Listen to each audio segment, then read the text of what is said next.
एक अजीब आदमी ने सांप वाली गाड़ी बनाई। ऊपर बैठी बतख हॉर्न बजाती। हिप्पो को उसने लकड़ियों में छेद करने का काम दिया।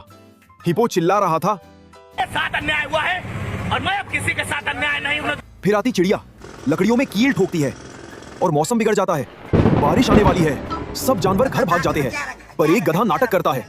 गधा कहता है, मैं बारिश में नाचूंगा। हाथी गेट में फंस जाता है। मालिक गुस्से में गधे को उठाकर फेंक देता है। मालिक गुस्से में गधे को उठाकर फेंक देता है।